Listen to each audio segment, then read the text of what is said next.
नमस्कार विद्यार्थी मित्रांनो, मी सहदेव सावके आणि तुम्ही बघत आहात H J pharma YouTube channel. मित्रांनो, एच जे फार्मा यूट्यूब चॅनलमध्ये तुम्हा सर्वांचं स्वागत आहे. तर बघा, आपण वन लायनर क्वेश्चन तर डिस्कस केलेच होते, पण आज आपण बायोकेमिस्ट्री या सब्जेक्टचे महत्त्वाचे 50 ते 60 MCQ डिस्कस करणार आहोत. आणि यामध्ये मी काय करणार आहे, व्हिडिओ सांगत असताना किंवा क्वेश्चन डिस्क्राईब करत असताना तुम्हालासुद्धा काही प्रश्न विचारणार आहे. म्हणजे तुमचा अभ्यास कुठपर्यंत आहे किंवा तुम्हाला जर तो प्रश्न नाही आला तर तुम्हाला तो इंटरनेटवरून सर्च करून त्याचं उत्तर कमेंट बॉक्समध्ये टाकायचं आहे, म्हणजे तुमचाही थोडाफार अभ्यास होऊन जाईल. तर बघा, आपण आज बायोकेमिस्ट्री या सब्जेक्टचे मल्टिपल चॉईस क्वेश्चन्स बघणार आहोत, ते पण 50 किंवा 60. आलं लक्षात? तर बघा, पहिलाच क्वेश्चन इथं दिलेला आहे, which of the following is a microsomal enzyme inducers. आता एन्झाईम्स तुम्हाला सर्वांना माहीत आहेत. एन्झाईम एका प्रकारचे प्रोटीन्स आहेत. तुम्हाला प्रश्न येऊ शकतो की एन्झाईमचं नेचर काय आहे, तर त्या enzymes are protein in nature. त्यानंतर एन्झाईम्स आर कॅटलिस्ट, म्हणजे ते एका प्रकारचे कॅटलिस्ट आहे. कॅटलिस्ट म्हणजे काय, तर असे सबस्टन्स की रेट ऑफ रिॲक्शन वाढवतात. मग एन्झाईम प्रोटीन इन नेचर पण आहेत आणि कॅटलिस्टसुद्धा आहे, हे तुम्हाला माहीत असायला हवं. ॲज वेल ॲज एन्झाईमला जर आपण हीट दिली तर ते काय होतात, डिटेरिएट होतात, म्हणजे खराब होतात. हे सुद्धा तुम्हाला माहीत असायला हवं. त्याला आपण डिनॅच्युरेशन ऑफ एन्झाईम असं म्हणतो. त्यानंतर बघा, तर तुम्हाला एन्झाईम इंड्युसर कोणता आहे ते ओळखायचं. एन्झाईम इंड्युसर म्हणजे काय, असा सबस्टन्स की तो एन्झाईमची ॲक्टिव्हिटी वाढवतो. आलं लक्षात? आणि एन्झाईम इनिबिटर्स म्हणजे काय, तर असा सबस्टन्स जो एन्झाईमची ॲक्टिव्हिटी कमी करतो. तर आपल्याला इथं त्यांनी विचारलेलं आहे एन्झाईम इंड्युसर. मग एन्झाईम इंड्युसर खालीलपैकी कोणता आहे, 4 ऑप्शन दिलेले आहेत. पहिला ऑप्शन आहे इंडोमिथासिन, दुसरा ऑप्शन आहे क्लोफिब्रेट, चौथा ऑप्शन आहे टोलबुटामाइड आणि चौथा ऑप्शन आहे ग्लुटेथामाइड, तिसरा ऑप्शन आहे टोलबुटामाइड. हे जे ग्लुटेथामाइड आहे ना, हे एका प्रकारचा काय आहे, एन्झाईम इंड्युसर आहे, जो की एन्झाईमची ॲक्टिव्हिटी वाढवतो. त्यानंतर दुसरा MCQ आहे, identify the correct molecule which control the biosynthesis of protein in living organism. म्हणजे लिव्हिंग ऑर्गॅनिझम म्हणजे प्रोटीनचं जे बायोसिंथेसिस आहे, तर तो कोणता मॉलिक्यूल काय करतो, कंट्रोल करतो किंवा त्याच्या अंडरमध्ये प्रोटीन सिंथेसिस केल्या जातं. मग इथं 4 ऑप्शन दिलेले आहेत. पहिला ऑप्शन आहे DNA, दुसरं ऑप्शन आहे RNA, तिसरं ऑप्शन आहे प्युरिन्स, चौथं ऑप्शन आहे पायरिमिडीन्स. तर याचं उत्तर तुम्हाला कमेंट बॉक्समध्ये टाकायचं आहे मित्रांनो. आलं लक्षात? त्यानंतर बघा, तिसरं जे MCQ आहे तो आहे, the tear secretion contain and antibacterial enzyme known as. आता अँटीबॅक्टेरियल म्हणजे काय, तर असे एन्झाईम्स, अँटीबॅक्टेरियल एन्झाईम्स म्हणजे काय, असे एन्झाईम्स की ते बॅक्टेरियाला काय करू शकतात, किल करू शकतात. आलं लक्षात? मग टियर्स म्हणजे अश्रू, टियर्स म्हणजे अश्रू. मग आपल्या अश्रूमध्ये कोणते अँटीबॅक्टेरियल एन्झाईम आहेत, तर इथं 4 ऑप्शन दिलेले आहेत. पहिलं ऑप्शन आहे झायमेज, दुसरं ऑप्शन आहे डायस्टेज, तिसरं ऑप्शन आहे लायसोझाईम आणि चौथं ऑप्शन आहे लायपेज. तर हे जे लायसोझाईम्स आहेत, तर हे टियर्समध्ये प्रेझेंट असतात ॲज अ अँटीबॅक्टेरियल एन्झाईम्स. त्यानंतर बघा, नेक्स्ट MCQ आहे, which one of the carbonic anhydrase inhibitor that inhibit only luminal carbonic anhydrase enzyme. आता हे जे कार्बोनिक अनहायड्रेज एन्झाईम आहे, याचं डायुरेसिसमध्ये काय भाग आहे हे तुम्हाला सर्वांनाच माहीत असेल, कारण की कार्बोनिक अनहायड्रेज इनिबिटर हा डायुरेटिकचाच एक क्लास आहे, जो की डायुरेटिक म्हणून यूज केला जातो. मग असा कोणता कार्बोनिक अनहायड्रेज इनिबिटर आहे की जो फक्त ल्युमिनल म्हणजे ल्युमेन जे आहे त्या ल्युमेनमध्येच असलेलं कार्बोनिक अनहायड्रेज एन्झाईमचं काय करतो, इनिबिशन करतो. इथं 4 ऑप्शन दिलेलं आहे. पहिलं ऑप्शन आहे मिथाझोलामाइड, दुसरं ऑप्शन आहे ॲसिटाझोलामाइड, तिसरं ऑप्शन आहे डायक्लोरफिनामाइड, चौथं ऑप्शन आहे बेन्झोलामाइड. तर आपलं जे राईट आन्सर आहे ते आहे ऑप्शन नंबर बी, म्हणजे ॲसिटाझोलामाइड. ॲसिटाझोलामाइड असं काय आहे, ड्रग आहे, जो की ल्युमिनल कार्बोनिक अनहायड्रेज इनिबिटर आहे. त्यानंतर बघा, 5वा MCQ आहे, phenylalanine, ornithine and methionine are involved in the biosynthesis of. हे जे फिनिल ॲनालिन झालं, ऑर्निथिन झालं आणि मिथिओनिन झालं, हे काय आहेत, एका प्रकारचे अमायनो ॲसिड्स आहेत. तर हे कशाच्या बायोसिंथेसिसमध्ये पार्ट घेतात, तर इथं 4 ऑप्शन दिलेले आहेत. पहिलं ऑप्शन आहे लायसर्जिक ॲसिड, दुसरं ऑप्शन आहे रिझर्पिन, तिसरं ऑप्शन आहे L-हायोस्कायमिन आणि चौथं ऑप्शन आहे पॅपॅवरिन. तर लायसर्जिक ॲसिडच्या सिंथेसिसमध्ये कोण पार्ट घेतं, फिनिल ॲनालिन, ऑर्निथिन आणि मिथिओनिन. त्यानंतर नेक्स्ट MCQ आहे, all of the following diuretic inhibit the carbonic anhydrase except. आता इथं त्यांनी सांगितले खालीलपैकी जे सर्व कार्बोनिक अनहायड्रेज इनिबिटर्स आहेत, तर all of the following diuretic inhibit the carbonic anhydrase except. म्हणजे खालीलपैकी असा कोणता ड्रग आहे की तो कार्बोनिक अनहायड्रेज एन्झाईम काय करत नाही, इनिबिट करत नाही. म्हणजे बाकीचे 3 करतात तर एकच करत नाही. पण इथं हा क्वेश्चन जो आहे मला थोडासा कन्फ्युजिंग वाटत आहे, कारण की ॲसिटाझोलामाइड हे कार्बोनिक अनहायड्रेज इनिबिटर आहे. त्यानंतर बुमेटॅनाइड हे सुद्धा काय आहे, कार्बोनिक अनहायड्रेज इनिबिटर आहे. पण हे फ्युरेसेमाइड आणि इथाक्रेनिड हे दोन्हीसुद्धा काय आहेत, लूप डायुरेटिक आहेत.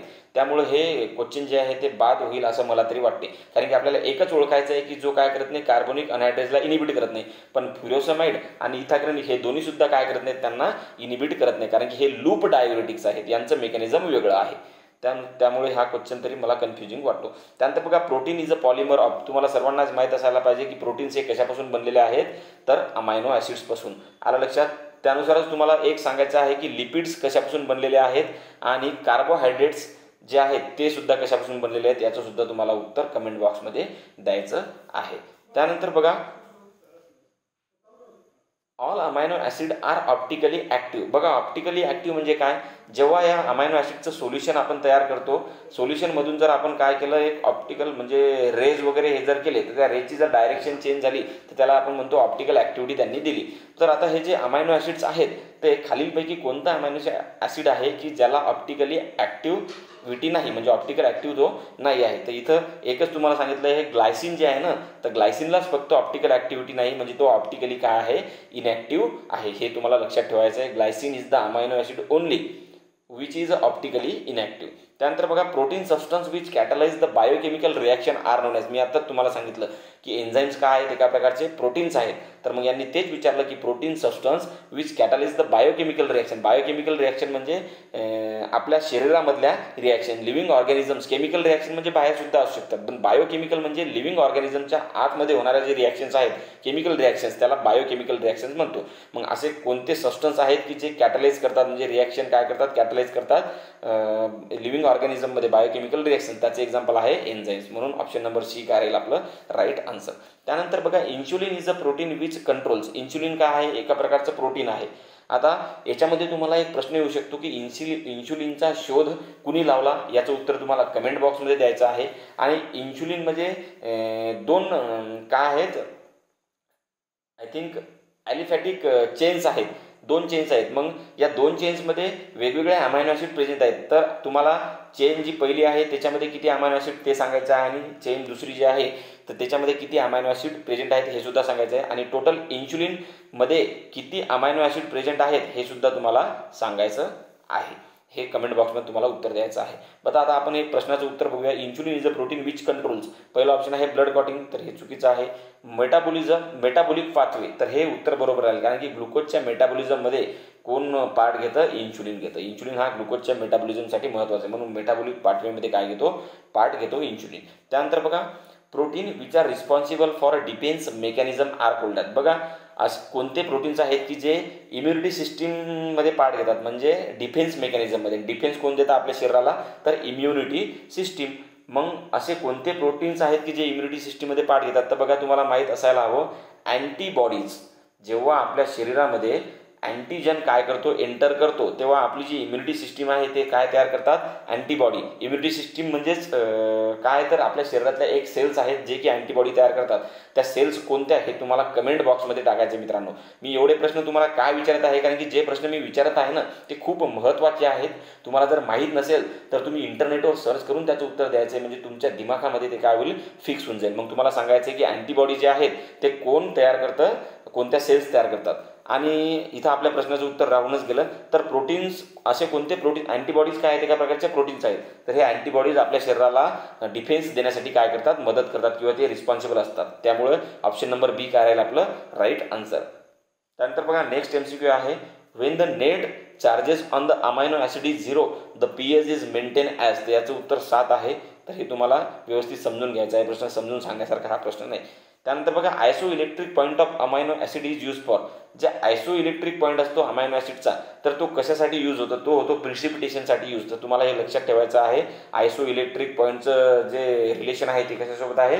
प्रिसिपिटेशनसोबत. हे तुम्हाला लक्षात ठेवायचं आहे. त्यानंतर बघा, खूप महत्त्वाचे क्वेश्चन्स आहेत. आता xanthoproteic test is positive in a protein containing. आता झॅन्थोप्रोटिक टेस्ट जी आहे ती अमायनो ॲसिडसाठी यूज करतात, हे तुम्हाला सर्वांना माहिती आहे, कारण की खूप वेळा मी याचं तुम्हाला एक्सप्लेनेशन दिलेलं आहे. तर हे जे झॅन्थोप्रोटिक टेस्ट जी आहे ना, ही कशासाठी यूज करतात? तर ती करतात ॲरोमॅटिक अमायनो ॲसिडच्या आयडेंटिफिकेशनसाठी. मग असे प्रोटीन्स किंवा असे अमायनो ॲसिड जे की ॲरोमॅटिक अमायनो ॲसिड्स आहेत त्यांच्या आयडेंटिफिकेशनसाठी कोणती टेस्ट यूज करतात? तर झॅन्थोप्रोटिक टेस्ट. त्यानंतर दुसरा MCQ आहे बघा 15वा, all alpha amino acid gives positive. खाली 4 टेस्ट दिलेले आहेत. त्या टेस्टपैकी तुम्हाला अल्फा अमायनो ॲसिड कोणती टेस्ट पॉझिटिव्ह देतील हे सांगायचं. पहिली ऑप्शन आहे मिलियन टेस्ट, दुसरं ऑप्शन आहे बायोरेट टेस्ट, तिसरं ऑप्शन आहे झॅन्थोप्रोटिक टेस्ट आणि चौथं ऑप्शन आहे नीन हायड्रेन टेस्ट. तर अल्फा अमायनो ॲसिड जे आहेत तर ते कोणती टेस्ट पॉझिटिव्ह देतात? नीन हायड्रेन टेस्ट. आता इथं 3 टेस्ट बाकीचे आहेत, मिलियन टेस्ट, बायोरेट टेस्ट आणि झॅन्थोप्रोटिक टेस्ट. याचं उत्तर सुद्धा तुम्हाला कमेंट बॉक्समध्ये द्यायचं आहे. मी हे जे प्रश्न विचारत आहे तर हे तुम्हाला एक मेसेज करून तुम्ही देऊ शकता किंवा जेव्हा जेव्हा तुम्ही व्हिडिओ बघत आहात जसा प्रश्न विचारला त्याची कमेंट तुम्ही लगेच तिथं करू शकता. त्यानंतर बघा नेक्स्ट MCQ आहे, N terminal amino acid of a polypeptide are estimated by. जे एन टर्मिनल अमायनो ॲसिड्स आहेत म्हणजे अमायनो ॲसिड ज्याच्यामध्ये एन टर्मिनल प्रेझेंट आहे असे अमायनो ॲसिड्स आयडेंटिफाय करण्यासाठी कोणती रिॲक्शन यूज करतात? तर इथं 4 ऑप्शन दिले आहेत. पहिलं ऑप्शन आहे इडमन रिॲक्शन, दुसरं ऑप्शन सॅग्नर रिॲक्शन, चौथं ऑप्शन आहे नीन हायड्रेन रिॲक्शन, तिसरं ऑप्शन आहे फॉर्माल्डिहाइड टेस्ट. तर बघा ही जी इडमन रिॲक्शन आहे ही यूज करतात N terminal amino acids identify करण्यासाठी. त्यानंतर मिलियन टेस्ट आहे, खूप महत्त्वाची टेस्ट आहे ही जी मिलियन टेस्ट आहे. ही कशासाठी यूज करतात तुम्हाला सर्वांना माहीत पाहिजे, टायरोसिन आयडेंटिफाय करण्यासाठी. टायरोसिन हे कोणतं अमायनो ॲसिड आहे याचं तुम्हाला कमेंट बॉक्समध्ये उत्तर द्यायचं आहे. म्हणजे टायरोसिन हा इसेन्शियल अमायनो ॲसिड आहे की नॉन इसेन्शियल अमायनो ॲसिड आहे याचं उत्तर तुम्हाला कमेंट बॉक्समध्ये द्यायचं आहे. पण मिलियन टेस्ट कोणासाठी यूज करतात तर ती करतात टायरोसिन साठी. त्यानंतर बघा नेक्स्ट MCQ आहे, indole group of tryptophan responses positively to. म्हणजे ट्रिप्टोफॅनमध्ये इंडोल ग्रुप प्रेझेंट आहे हे तुम्हाला माहीतच असायला हवं. याच्यावर सुद्धा प्रश्न आलेला आहे की ट्रिप्टोफॅनमध्ये कोणता ग्रुप प्रेझेंट आहे तर कोणता? Indole group. मग इंडोल ग्रुप जो आहे ट्रिप्टोफॅनचा तो जर आपल्याला आयडेंटिफाय करायचा असेल तर कोणती टेस्ट यूज करतात तर ग्लायोक्झिलिक ॲसिड टेस्ट यूज करतात. कोणती? Glyoxylic acid test. त्यानंतर 19वा MCQ आहे बघा, guanidine group of arginine give a positive test with. आता हा जो ग्वायनिडिन ग्रुप आहे हा आर्जेनिनमध्ये प्रेझेंट आहे हे सुद्धा तुम्हाला माहीत असायला हवं. जसं ट्रिप्टोफॅनमध्ये इंडोल ग्रुप आहे तसा आर्जेनिनमध्ये ग्वायनिडिन आहे. बघा आर्जेनिनमध्ये GE येतं, त्यानंतर इथं सुद्धा G येतं, त्यामुळे तुम्हाला लक्षात ठेवायचं. आणि याची जी टेस्ट आहे त्या टेस्टमध्ये सुद्धा G येतो. आला लक्षात? हे तुम्हाला लक्षात ठेवायचं आहे. मग ऑप्शन नंबर B बघा, साकागुची याच्यामध्ये G आहे त्यामुळे ही जी टेस्ट आहे यूज करतात आर्जेनिनसाठी. कसं लक्षात ठेवायचं? आर्जेनिनमध्ये G येतो, त्यानंतर ग्वायनिडिन ग्रुपमध्ये सुद्धा G येतो आणि साकागुची याच्यामध्ये सुद्धा काय येतो? G येतो. तर हे तुम्हाला G वरून लक्षात ठेवायचं आहे. त्यानंतर बघा thiol group of cysteine give red colour with. आता हा जो सिस्टीनमध्ये थायोल ग्रुप आहे आलं लक्षात, तर हा जो थायोल ग्रुप आहे तो रेड कलर देतो, पण कोणत्या टेस्टमध्ये किंवा कोणत्या केमिकल रिएजंट सोबत? तर त्याचं उत्तर तुम्हाला बघायचं आहे. बघा इथं पहिलं ऑप्शन आहे sodium acetate, lead acetate, sodium nitroxide आणि बार्कॉइड रिएजंट. सोडियम नायट्रोक्साईड सोबत जेव्हा थायोल ग्रुप रिॲक्ट होतो कोणाचा? सिस्टीनचा, तेव्हा कोणता कलर देतो? रेड कलर देतो. आता इथं तुम्हाला एक आन्सर शोधायचा आहे की जो सिस्टीन आहे तो कोणता अमायनो ॲसिड आहे. म्हणजे ॲलिफॅटिक अमायनो ॲसिड आहे की ॲरोमॅटिक अमायनो ॲसिड आहे की बेसिक अमायनो ॲसिड आहे की सल्फर कंटेनिंग अमायनो ॲसिड आहे. याचं उत्तर तुम्हाला कमेंट बॉक्समध्ये द्यायचं आहे. आणि इथं तुमचा एक प्रश्नही निर्माण होतो की सिस्टीनमध्ये कोणता ग्रुप आहे तर तो थायोल ग्रुप आहे. आणि नायट्रोक्साईड सोबत जर सिस्टीन रिॲक्ट झालं तर कोणता कलर देतो? तो रेड कलर देतो. हे सुद्धा तुम्हाला लक्षात ठेवायचं आहे. त्यानंतर protein deficiency disease is known as. बघा प्रोटीन डिफिशियन्सीचे 2 डिसीज आहेत. एक म्हणजे क्वॉशिओरकर, याला तुम्ही काय संबोधायचं किंवा काय उच्चार काढायचा तो काढू शकता. मी तर क्वॉशिओरकर म्हणतो याला. आणि दुसरा आहे मॅरास्मस. तर हे जे 2 आहेत ते प्रोटीन डिसीज आहेत, तर तुम्हाला लक्षात ठेवायचं आहे. आणि याच्यामधला एक क्वेश्चन ESICच्या पेपरमध्ये आला होता, खूप इम्पॉर्टंट प्रश्न आहे. याचा आन्सर तुम्हाला कमेंट बॉक्समध्ये द्यायचं आहे मित्र. मला माहीत आहे आन्सर, पण तुम्हाला कमेंट बॉक्समध्ये द्यायचं आहे की तुम्हाला इथं फक्त प्रोटीन डिफिशियन्सी डिसीज विचारा म्हणून क्वॉशिओरकर आणि मॅरास्मस हे दोन्ही उत्तर आहे. पण जेव्हा प्रोटीन आणि एनर्जी यांच्या डिफिशियन्सीचा जर डिसीज विचारला तर तो या क्वॉशिओरकर आणि मॅरास्मस या दोघांपैकी एकच आहे. याचं उत्तर तुम्हाला कमेंट बॉक्समध्ये द्यायचं मित्रांनो. खूप इंटरेस्टिंग क्वेश्चन आहे, पेपरमध्ये आलेला आहे. नंतर बघा व्हिगेटेबल सोर्स ऑफ प्रोटीन. हे तर खूप सोपा क्वेश्चन आहे. व्हिगेटेबल म्हणजे जो नॉन व्हेजिटेरियन नाही, फक्त व्हेजिटेरियन आहे. म्हणजे भाजीपाल्यापासून किंवा जो व्हेजिटेबल जे आहेत जसं आपण बिया म्हणतो, सोयाबीनची बी असो किंवा काही असो. तर बघा सोयाबीन जे आहे याच्यापासून आपल्याला काय भेटतात? प्रोटीन्स भेटतात. तर हे काय एक व्हिगेटेबल सोर्स आहे. त्यानंतर बघा phenylalanine is the precursor of, खूप महत्त्वाचा क्वेश्चन आहे. फिनिल ॲनालिन नावाचं काय आहे, एक अमायनो ॲसिड आहे, त्याच्यापासून काय सिंथेसाइज होतो, म्हणजे फिनिल ॲनालिन हे प्रिकर्सर आहे, त्याच्यापासून काय सिंथेसाइज केलं जातं, तर हे टायरोसिन जे अमायनो ॲसिड आहे ना, हे कशापासून तयार केलं जातं, फिनाइल ॲनालिन पासून. तर तुम्हाला लक्षात ठेवायचं आहे phenylalanine is a precursor for tyrosine. आता तुम्हाला मी इथं 2 प्रश्न विचारतो. एक म्हणजे हिस्टामाइन कोणत्या अमायनो ॲसिडपासून तयार केलं जातं किंवा हिस्टामाइनचं प्रिकर्सर कोण. त्यानंतर मेलॅटोनिन नावाचं जे हार्मोन आहे याचा प्रिकर्सर कोणता अमायनो ॲसिड आहे. आणि तिसरा म्हणजे मेलॅनिन याचं प्रिकर्सर कोणतं आहे. हे तिन्ही उत्तर तुम्हाला कमेंट बॉक्समध्ये द्यायचे, खूप महत्त्वाचे आहेत, एक्झाममध्ये विचारलेले आहेत. त्यानंतर बघा galactose is a main constituent of. तर बघा गॅलॅक्टोज जे आहे ते मेन कॉन्स्टिट्युएंट कशाचं आहे बघा. गॅलॅक्टोज आणि लॅक्टोज हे काय आहेत, मिल्क कॉन्स्टिट्युएंट तुम्हाला लक्षात ठेवायचे. गॅलॅक्टोज म्हणजे गॅलॅक्टोज आणि लॅक्टोज हे 2 मिल्क शुगरमध्ये असतात, तर मिल्कमध्ये असतात, त्यामुळे हे मिल्क शुगर म्हणून ओळखले जातात. तुम्हाला हे लक्षात ठेवायचं आहे. D mannose is a present in some plant product like, तर गममध्ये प्रेझेंट असतात. डी मॅनोज जे शुगर आहे हे कशामध्ये प्रेझेंट असतात, गम्स. त्यानंतर नेक्स्ट MCQ आहे glucosamine is an important constituent of. The glucosamine हे जे आहे कॉन्स्टिट्युएंट हे एका प्रकारचं काय आहे, पॉलिसॅकराइड आहे, पण ते कशाचं कोणतं पॉलिसॅकराइड आहे तर म्युकोपॉलिसॅकराइड. तुम्हाला लक्षात ठेवायचं आहे ग्लुकोसामाइन इज अ म्युकोपॉलिसॅकराइड. आलं लक्षात, तुम्हाला लक्षात ठेवायचं आहे. त्यानंतर नेक्स्ट MCQ आहे glycogen is present in all body tissue except. खूप महत्त्वाचा प्रश्न आहे. ग्लायकोजन आपल्या शरीराच्या वेगवेगळ्या ऑर्गन्समध्ये प्रेझेंट आहे, पण असा एक ऑर्गन आहे की ज्याच्यामध्ये ग्लायकोजन ही शुगर किंवा ग्लायकोजन हे प्रेझेंट नाही, तर तो आहे ब्रेन. ब्रेनमध्ये ग्लायकोजन प्रेझेंट नाही. आलं लक्षात. त्यानंतर बघा next MCQ iodine test is positive for starch dextrin and. Iodine test जी आहे तर ती स्टार्चसाठी पॉझिटिव्ह आहे, डेक्स्ट्रिनसाठी पॉझिटिव्ह आहे. अजून एक पॉलिसॅकराइड आहे ज्याच्यासाठी स्टार्च आयोडीन टेस्ट ही पॉझिटिव्ह आहे. तर पॉलिसॅकराइड बघा खालचं कोण आहे, म्युकोप्रोटीन आहे की अगर आहे, ग्लायकोजन आहे की सेल्युलोज आहे. सेल्युलोज हे जे पॉलिसॅकराइड आहे याच्यासाठी आयोडीन टेस्ट काय तर पॉझिटिव्ह येतं. मग इथं अजून एक प्रश्न मी तुम्हाला विचारतो. प्रश्न खूप विचारतो आपण, कारण की प्रश्न जेव्हा विचारसाल तुम्ही तेव्हाच तुमचा अभ्यास होतो. बघा आयोडीन टेस्ट ही पॉझिटिव्ह असते स्टार्चसाठी, डेक्स्ट्रिनसाठी आणि सेल्युलोजसाठी. पण स्टार्चसाठी पॉझिटिव्ह आहे तर स्टार्चसाठी पॉझिटिव्ह आहे, पण कोणता कलर देतं आयोडीन टेस्ट केल्यानंतर, स्टार्च कोणता कलर देतं, डेक्स्ट्रिन कोणता कलर देतं आणि सेल्युलोज कोणता कलर देतं. खूप इम्पॉर्टंट आहे मित्रांनो. याचं तिघांचं उत्तर तुम्हाला कमेंट बॉक्समध्ये द्यायचं आहे.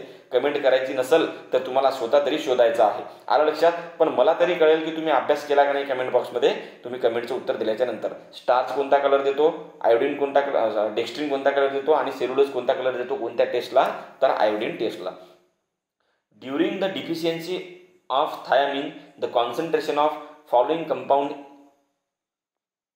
Raise in the blood and intracellular fluid. बघा व्हिटॅमिन जे आहे थायामिन म्हणजे मला तरी वाटते व्हिटॅमिन B1. थायमिन म्हणजे व्हिटॅमिन B1.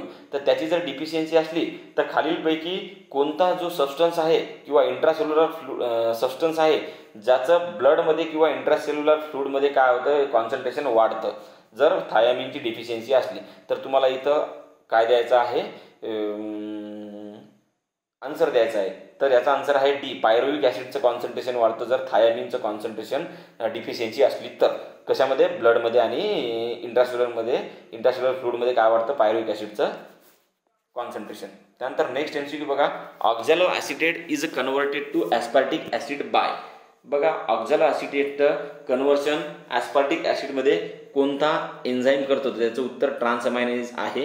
हे तुम्हाला माहीत असायला पाहिजे. Deficiency of biotin result in decrease in.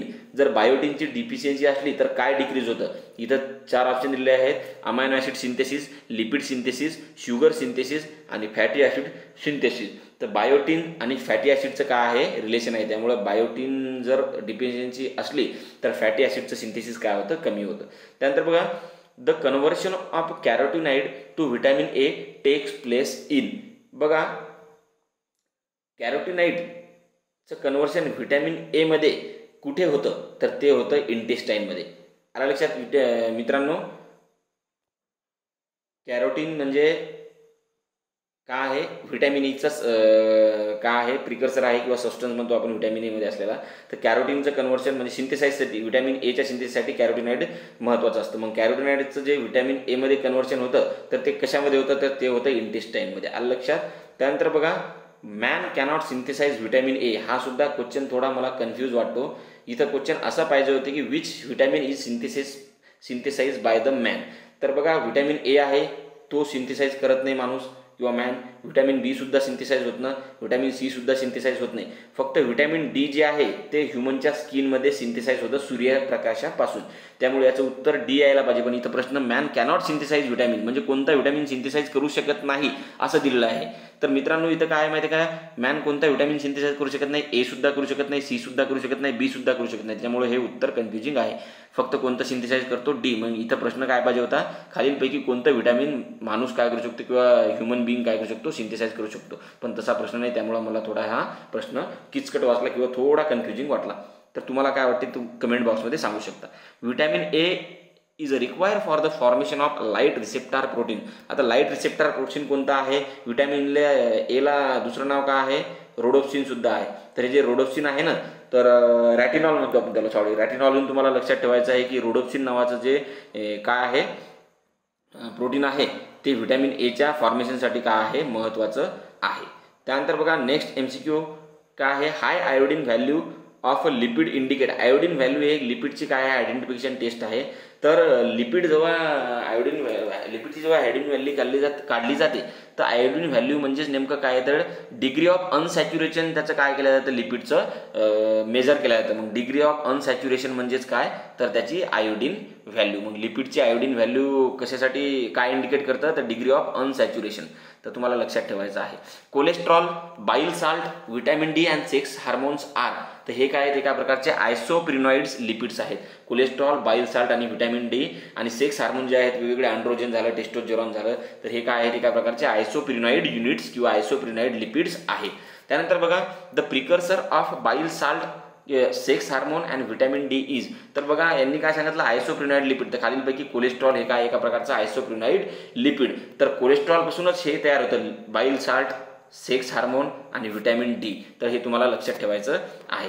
Unsaturated fatty acid is known as. बघा अनसॅच्युरेटेड फॅटी ॲसिड जे आहेत त्यांना आपण इसेन्शियल अमायनो ॲसिड म्हणतो. म्हणून ऑप्शन नंबर बी हे काय राहील राईट आन्सर. तुम्हाला इथं कमेंट बॉक्समध्ये उत्तर द्यायचं आहे की कोणकोणते इसेन्शियल फॅटी ॲसिड्स आहेत किंवा त्यालाच आपण अनसॅच्युरेटेड फॅटी ॲसिड आहेत जे की माणसासाठी काय आहेत इसेन्शियल, म्हणजे ह्युमन बिईंगसाठी काय आहेत इसेन्शियल. मला माणूस असंच येते तोंडामध्ये, लक्षात सवय झालेली आहे.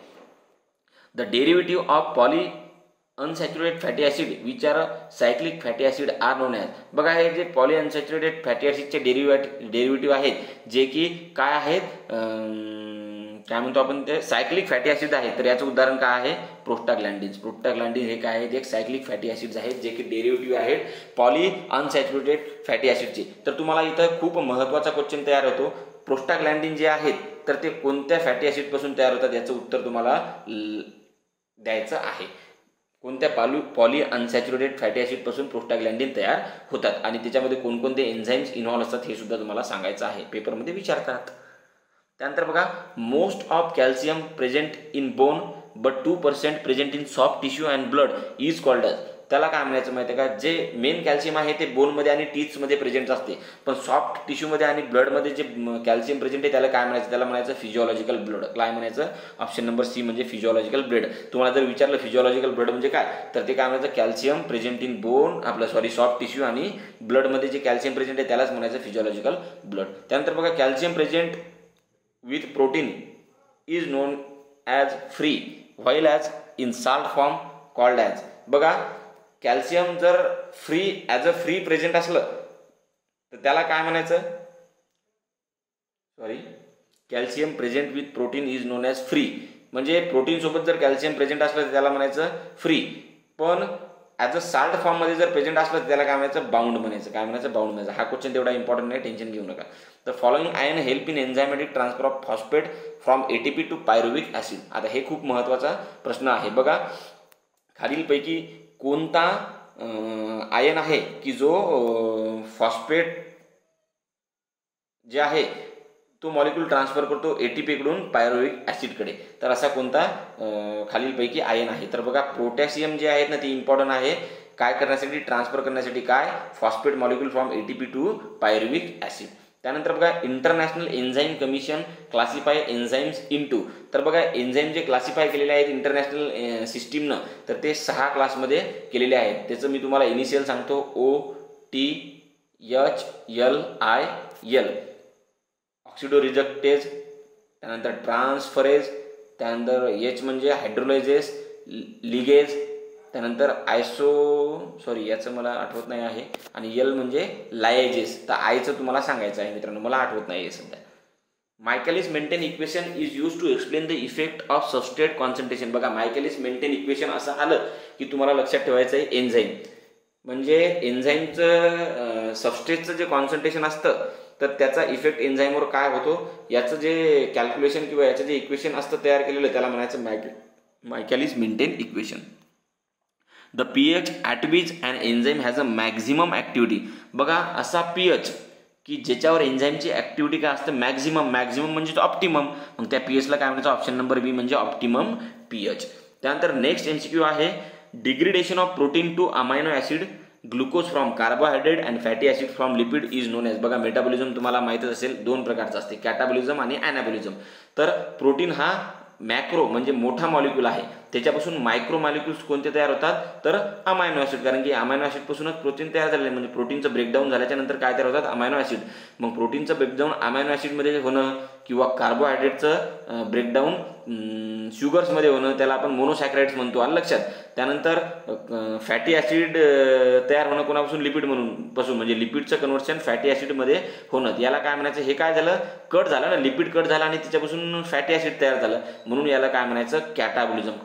काय म्हणायचं कॅटाबॉलिझम. म्हणजे प्रोटीन्सपासून जर अमायनो ॲसिड बनत असतील, ग्लुकोजपासून कार्बोहायड्रेटपासून ग्लुकोज बनत असेल आणि लिपिडपासून जर फॅटी ॲसिड बनत असतील तर त्याला काय म्हणायचं आहे त्याला म्हणायचं कॅटाबॉलिझम. मग ॲनाबॉलिझम म्हणजे काय याच्या उलट, अमायनो ॲसिडपासून जर प्रोटीन बनत असेल तर त्याला काय म्हणायचं ॲनाबॉलिझम. ग्लुकोजपासून कार्बोहायड्रेट बनायचं असेल त्याला ॲनाबॉलिझम, फॅटी ॲसिडपासून लिपिड बनत असेल त्याला ॲनाबॉलिझम म्हणायचं. त्यानंतर बघा during glycolysis of glucose the energy liberated in absence of oxygen is known as, त्याला म्हणायचं ॲनारोबिक फर्मेंटेशन. म्हणजे जर ग्लायकोलायसिस घडून आलं कशामध्ये ऑक्सिजनच्या प्रेझेंटमध्ये तर त्याला म्हणायचं ॲरोबिक, आणि ऑक्सिजनच्या अब्सेंटमध्ये जर ग्लायकोलिसिस झालं त्याला म्हणायचं अनॲरोबिक. तर हे तुम्हाला माहीत असायला हवं. Deficiency of urea cycle enzyme result in to accumulation of citrulline argininosuccinate arginine in the liver resulting in increasing concentration of. म्हणजे युरिया सायकलमध्ये deficiency of urea cycle enzyme म्हणजे युरिया सायकलचे जे एन्झाईम्स आहेत त्याचं जर डिफिशियन्सी असली तर अक्युमुलेशन होतं कोणाचं सिट्रुलिन आर्जिनोसक्सिनेट आर्जिनिनचं कशामध्ये लिव्हरमध्ये. त्याच्यामुळं काय होतं हे त्यांनी सांगितलेलं आहे, किंवा त्याच्यामुळं कोणता आयन जे आहेत त्याची लेवल काय होते इन्क्रीज होते. तर इथं तुम्हाला याचं उत्तर द्यायचं आहे. बघा इथं 4 ऑप्शन आहेत कॅल्शियम, सोडियम, अमोनिया आणि लिपिड. तर हे जे अमोनिया आहे ना, अमोनियाचं कॉन्सन्ट्रेशन होतं जर युरिया सायकलचे एन्झाईम्स काय असले डिफिशियंट असले आणि त्याच्यामुळे हे जे सिट्रुलिन ऑर्गॅनोसक्सिनेट आर्जिनिन आहे ते जर आपल्या शरीरामध्ये अक्युमुलेट झालं तर लेवल कशाची वाढते अमोनियाची. त्यानंतर बघा accumulation of tryptophan in blood is known as. खूप महत्त्वाचा क्वेश्चन आहे. ट्रिप्टोफॅनचं जर अक्युमुलेशन आपल्या शरीरामध्ये झालं त्याच्यापासून हार्टनप नावाचा डिसीज होतो. त्यानंतर विल्सन डिसीज कशापासून होतो याचं उत्तर तुम्हाला कमेंट बॉक्समध्ये द्यायचं आहे. त्यानंतर बघा lymphocyte are responsible for the formation of. खूप महत्त्वाचा क्वेश्चन आहे. याचं उत्तर मी तुम्हाला स्टार्टिंगलाच विचारलं होतं मित्रांनो. लिम्फोसाइट्स जे आहेत त्याच्यापासून काय तयार होतात अँटीबॉडीज तयार होतात जे की आपल्या डिफेन्स मेकॅनिझममध्ये पार्ट घेतात. याचं उत्तर तुम्हाला मी अगोदर विचारलं होतं, ते दिलं की नाही काय मी तुम्ही, पण इथं तो प्रश्न रिपीट झालेला आहे. म्हणजे खूप महत्त्वाचा प्रश्न आहे. लिम्फोसाइटपासून काय तयार होतात, लिम्फोसाइट काय तयार करतात अँटीबॉडीज, आणि अँटीबॉडीज आपल्याला काय प्रोव्हाइड करतात डिफेन्स मेकॅनिझम म्हणजे इम्युनिटी सिस्टीममध्ये आपल्या ते पार्ट घेतात. बघा इथं 50 क्वेश्चन डिस्क्राईब केलेले आहेत. त्यानंतर आपण नेक्स्ट व्हिडिओमध्ये सुद्धा 50 क्वेश्चन डिस्क्राईब करू म्हणजे तुमचे 100 क्वेश्चन बायोकेमिस्ट्रीचे होऊन जातील. जय हिंद, जय महाराष्ट्र. चॅनलचे क्वेश्चन्स किंवा चॅनल जर तुम्हाला आवडलं असेल, मी जे शिकवतो त्याला जर तुम्ही अप्रिशिएट करत असाल तर मित्रांनो चॅनलला जास्तीत जास्त पूर्ण महाराष्ट्रामध्ये शेअर करायचं. आलं लक्षात, हक्काचं चॅनल म्हणून शेअर करायचं. आलं लक्षात. आणि चॅनलचं नाव काय आहे तर एच.जे. फार्मा. माझं नाव काय आहे सहदेव सावके. टेलिग्राम ग्रुपला तुम्ही जर अजून जॉईन केलं नसेल तर टेलिग्राम ग्रुपला सुद्धा जॉईन करा, आणि इंस्टाग्रामवर मला जर फॉलो केलं नसेल तर इंस्टाग्रामवर सुद्धा फॉलो करा. जय हिंद, जय महाराष्ट्र.